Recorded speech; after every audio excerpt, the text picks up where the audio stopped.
Oi, I'm ready. I hope you guys are ready. Take a look at Smooth Jimmy. He's ready too, man. You know what that means. It's time for Balls Deep Breakdown with me, your host, Uncle Weezy. We got UFC Vegas 30. 30 times we've been at the Apex now since this COVID shit started, and this should be a very interesting card. And for the second Balls Deep Breakdown of the week, Smooth Jimmy and I will be breaking down the Barcelos Timur Valiev fight. I think that this is probably the most exciting and interesting fight on the card. I can't wait to break it down with you guys. Before we get started, I want to remind you guys that Big Brady and I are doing a show on Pub Sports Radio. It's taking the world by storm. It is called Stat Diggers. We go balls deep into all the matchups of the week. We do it early in the week on Sunday night when you guys can get a head start on your action, beat some of this line movement, when you see some of the spots that we're actually trying to provide for you guys by going balls deep into the numbers and trying to find props and money lines that'll work for you guys. We just filmed last night. Go check that out on Pub Sports Radio. Go watch Stat Diggers over there. Go like the video. Go subscribe to their channel. They're providing a lot of great MMA and other sports content too. In addition to that, I did a main event breakdown video with my man Brady as well on the DFS by the Numbers YouTube channel. We go balls deep into the Volkov-Gane fight. We went 40 minutes into that one. I recommend that you check that one out as well. But now that we've gotten past that, it's time to go balls deep, ladies and gentlemen, and we're going to do it on Barcelos Valiev. We got to start, like we always do, with the tail of the tape. Barcelos, the older gentleman in this fight, at 34 years old compared to 31 for Timur. Barcelos' first fight in the UFC was at 145 pounds. He is going to be the bigger bantamweight in this fight. He is an inch taller. They have the same reach. They're both orthodox fighters. We got Barcelos training out of Brazil with Pedro Rizzo. And Timur Valiev is listed on Tapology, I believe, or maybe it's on Sherdog, that he trains at Jackson Wink. I know that he's trained quite a bit in Toms River, New Jersey with Ricardo Almeida and Frankie Edgar. So I'm not exactly sure where he's training for this fight, but it could be Jackson Wink for this fight, but normally he's training on the East Coast out in New Jersey with a really quality camp out there. If we look at the pro experience for these two gentlemen, we got 20 fights for Timur Valiev. We got 17 for Barcelos. Neither one of these guys seems particularly interested in losing, as we've got 3 combined losses in 37 fights for these guys. Barcelos 16-1, Valiev 17-2. We got a cage time advantage for Valiev with 3 more fights. He's got about 40 more minutes of professional cage time. We see that the average fight time a little over 10 minutes for both of them, and a pretty good long mixed martial arts career for both these guys as well. Barcelos probably started around the age of 24, and Timur Valiev probably started around the age of 20.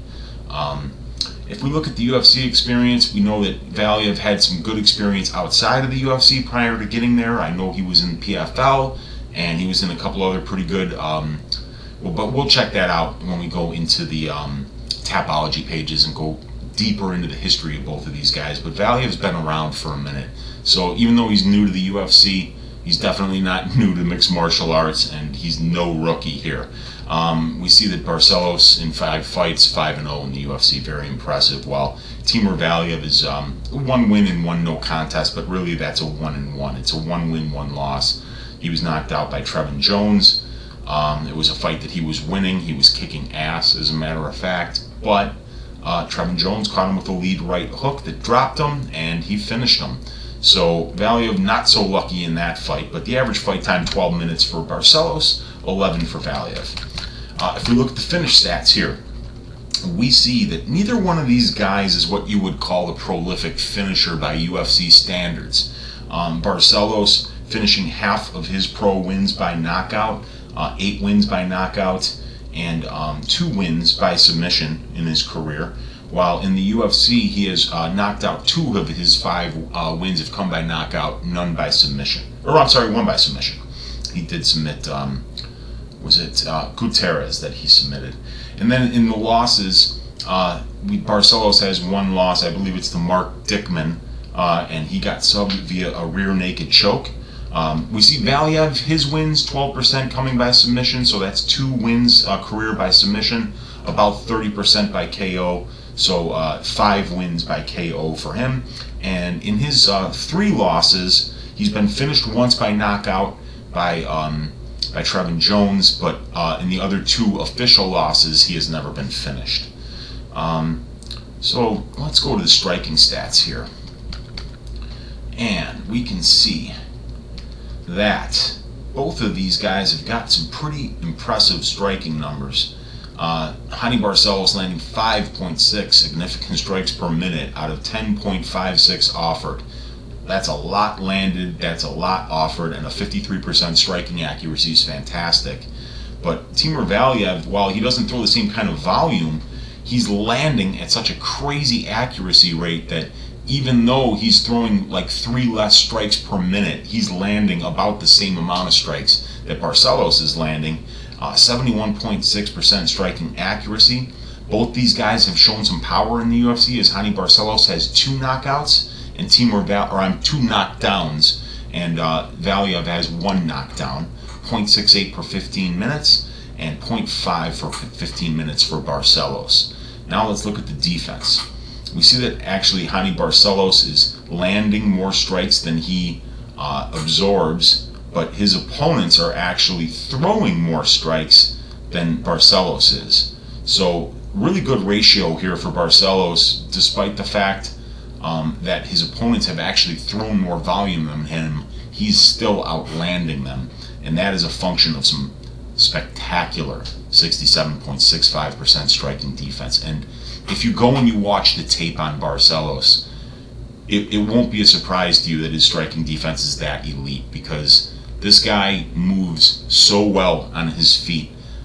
When he throws his hand, whether it's his knees, whether it's his kicks, or whether it's his hands, he's always getting his hands back to his face. He's always angling out after he throws combinations, and he's pretty difficult to hit. I think he was most hittable at 145 in his debut against Halabaugh. After that, you really do see him start to kind of really put together his offense and his defense really well, using his defense to set up his offense, using his offense and then angling out for his defense.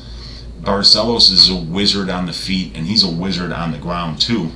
And if you look at Timur Valiev, the way that he moves, his conditioning is fantastic, because he is always moving his head, he's always moving his feet, he circles left, he circles right, he's in, he's out, he's constantly a moving target, so he will be hard for Barcelos to hit.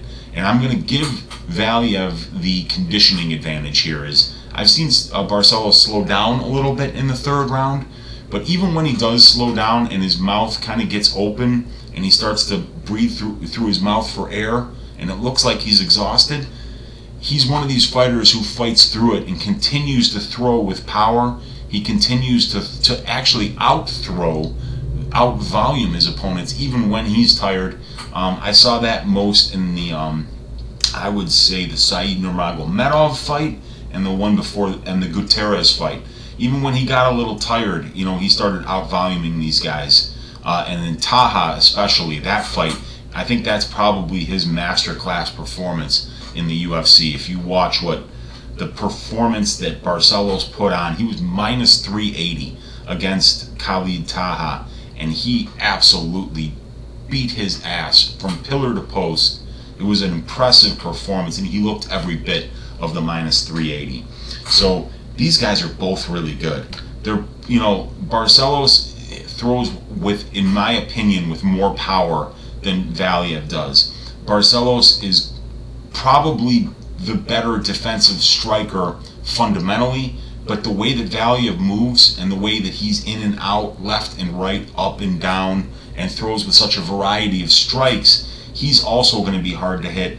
And if you look at a 56% striking defense, that's very good too. That's very good in his own right, but Barcelos in 5 fights showing a 67% striking defense is elite. that defense advantage, on paper, you have to give it to Barcelos, even though Valiev moves very well. So as far as striking goes, I'm going to give the power advantage to Barcelos. I'm going to give the output advantage potentially as well to Barcelos. But Valiev is going to be more accurate, I believe. And I believe he's also going to be a little bit harder to hit with his movement. But, these guys are pretty well matched on the feet. But I think Barcelos will be a little bit longer, a little bit bigger, a little more powerful. And when we get into the grappling statistics, here we see in 5 fights, Raoni Barcelos has attempted 16 takedowns. That's not bad.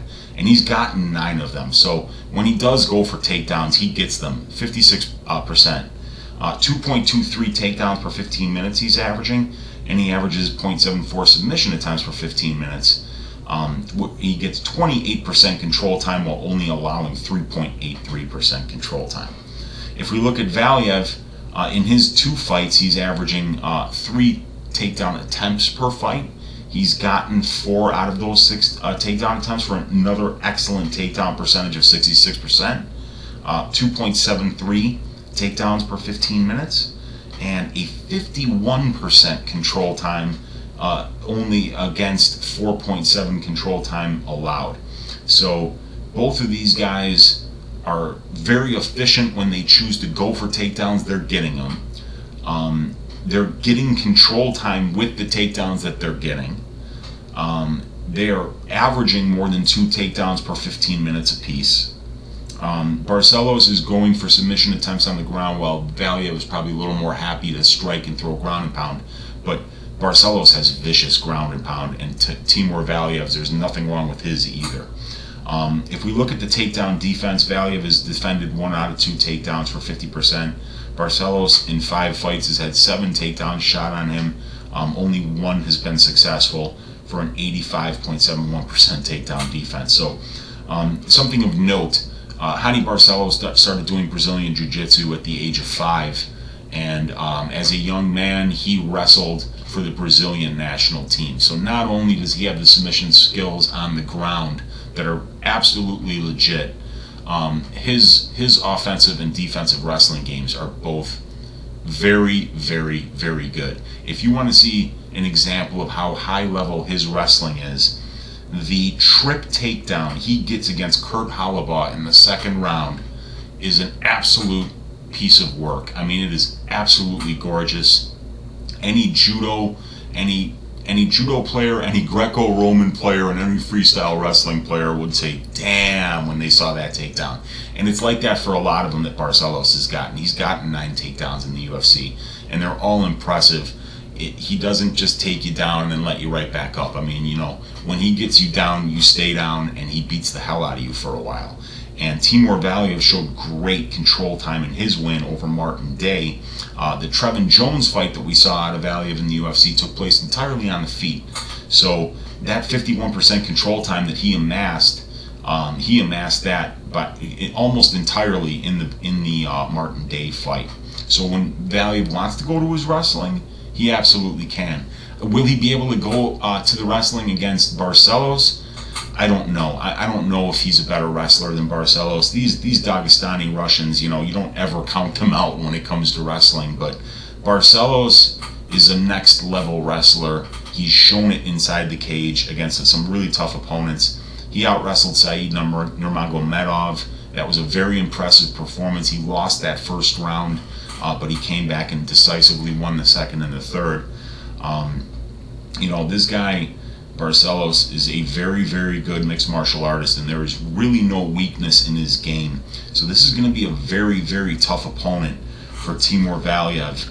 So we got to look at the strength of schedule here if we're going to get an idea of, is Timur Valiev going to be on Mr. Barcelos' level here? So if we look at the ratio, we see that a 1.33 ratio against a 0.25 ratio that Valiev has had. This is a big advantage for Barcelos. He's faced the tougher competition, but neither one of these guys at 2.8 total fights and 2.5 total fights is fighting what I would call experienced competition. If we look at Barcelos' wins, a 1.33 ratio, while Timur Valiev's only win in the UFC comes against an 0-4 opponent, so that you can't even calculate a ratio when the denominator is 0. So the ratio is 0. Well, the numerator is 0, so there is no ratio. So Barcelos is definitely fighting the better competition, although it's not by much, because we can see that they're both fighting inexperienced competition. However, Valiev has had 2 UFC fights in comparison to 5 for Barcelos, and Barcelos has a couple of good wins against Chris Gutierrez and Said Nurmagomedov. If we look at the advanced stats, which are available on DFS by the Numbers Patreon, we can take a closer look at the numbers here. And here's the offensive numbers for our guy Barcelos. And I just zoomed in a little bit here. So, while Valiev has a win over a guy that's Martin Day in 0-4, to be fair, Barcelos has a win over an 0-5 Kurt Halabaugh. He's got a win. He's handed Chris Gutierrez his only loss in the UFC. Chris Gutierrez is 4-1. He's got a win over Huachin, 0-2, but a very impressive win over Said Nurmagomedov, who's 3-1, and Khalid Taha, who's 1-2. And you can see the control time in all these fights. Over 100 seconds of control time in all 5 fights. And he really controlled Chris Gutierrez 323 out of 552 seconds. So not only is Barcelos very well rounded, not only can he hurt you with his hands, his elbows, his knees, and his kicks. When the fight isn't particularly going how he would like it to go on the feet, he can use that offensive wrestling to take it to the ground. And as we can see, we see 9 out of 16 takedowns were successful. He got 3 against Halabaugh. He got 2 against Gutierrez. He got 2 against Said Nurmagomedov, and he got 2 against Taha. And not only is he getting takedowns, but he's advancing position as well when he gets the takedowns. 6 advances off of 2 takedowns, 4 advances off of 2 takedowns, 3 advances off of no takedowns, 3 advances off of 2 takedowns, and then 1 advance off of 3 takedowns. So he's getting a lot of control time, is Barcelos. He's getting the fight to the ground when he wants to get it to the ground fairly easily. And he's advancing position and dropping a lot of ground and pound when he is doing so. And if we look at Valiev here, we can see that the control time in the Jones fight, he got 1 second of control time, and Jones got 47. So, he didn't go to his wrestling. As a matter of fact, Jones was able to take Valiev down at the end of round 1 after taking quite a beating. And you can say what you want about having Trevin Jones' win taken away because he tested positive for marijuana, but that fight could have easily been stopped. Trevin Jones was in a whole heap of trouble, and Valiev was really putting it on him. If that was any ref but Raoni, I really believe that Valiev would be 2-0 in the UFC. So that's something to note. But we saw that we got where I have the cursor right now, 679 seconds of control time in the day fight, while only allowing 15. We see how efficient he was striking. 55 out of 76 significant strikes for Valiev in the day fight. But we can say, he had 679 seconds control time out of 900, so of course he has a good percentage. But here with no control time, he lands 66 out of 93 strikes, which is over 66%. So this guy's definitely put up some really great numbers, and when he got 4 takedowns, he got 12 advances against Martin Day. 12 advances, it shows that he's also advancing position on the ground as well. So let's look at the lines here. Hani Barcelos minus 235, and we've got Timur Valiev at plus 180. I want to note a couple of things here. Hani Barcelos in the Huachin fight came in as a minus 1100 favorite.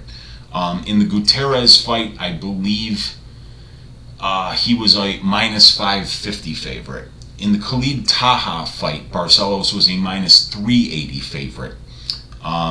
This guy is used to being a huge favorite. The only fights he was underdogs in was the Halabaugh fight at 145, and he finished that fight in the 3rd round. and then he was an underdog to Said Nurmagomedov. I think he was probably about plus 110, plus 115, while Said was the slight favorite at minus 130, I believe.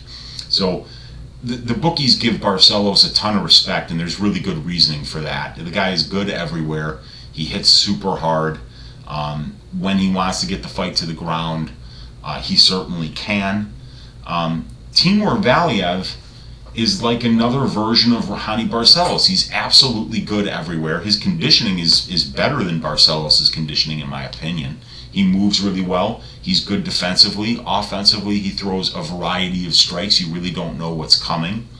But one of the factors that really spoke to me when I watched the tape on both of these guys was Barcelos is very advantageous about taking advantage of his opponent's unnecessary movements while striking in order to take them down. He took down Nurmagomedov in the third round off of a failed spinning back fist attempt. And he was, Said kept throwing the spinning back fist, and after Barcelos got used to reading that was coming, he immediately took him down. Big deal here, because Timur Valiev does throw a lot of crazy strikes. He doesn't really throw the same strike twice. He throws such a variety of stuff. He'll throw axe kicks and question mark kicks, and if he's not careful, he's going to get taken down if he gets his head out too far over his heels.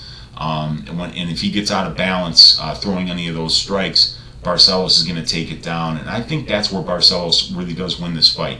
He's going to be bigger. I think he's going to be landing the heavier strikes. But I really do believe that if Timur isn't careful and doesn't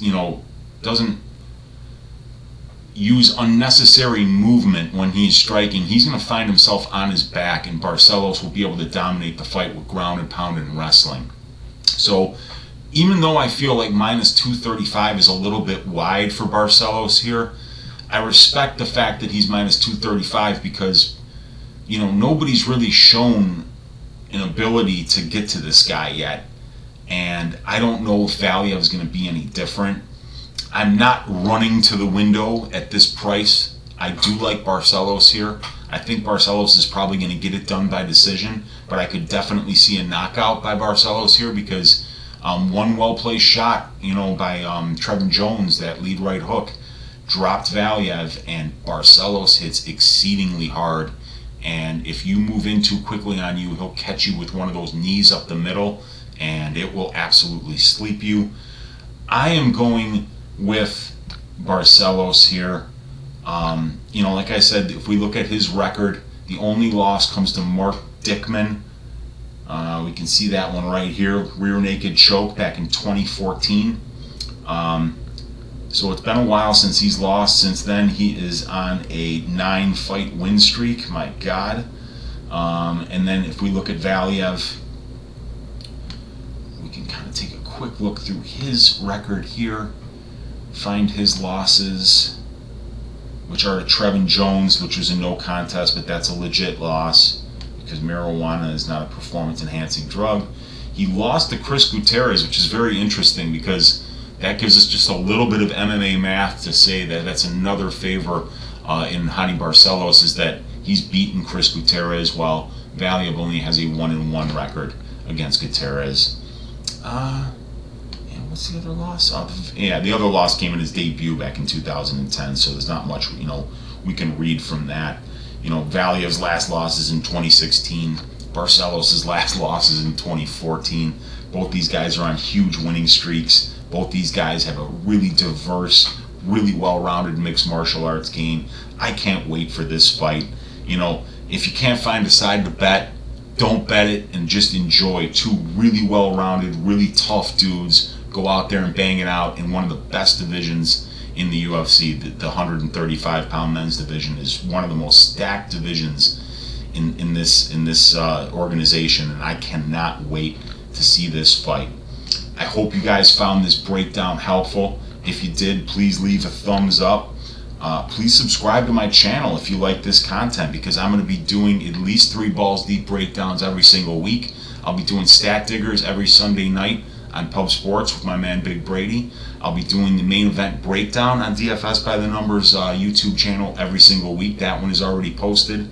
and I'm going to continue to endeavor to get my workout quicker for you guys so that you have more time to analyze the fights, make better decisions, and you and me and Brady, everybody else who's with us can start shaving these bookies' asses and we can win some money.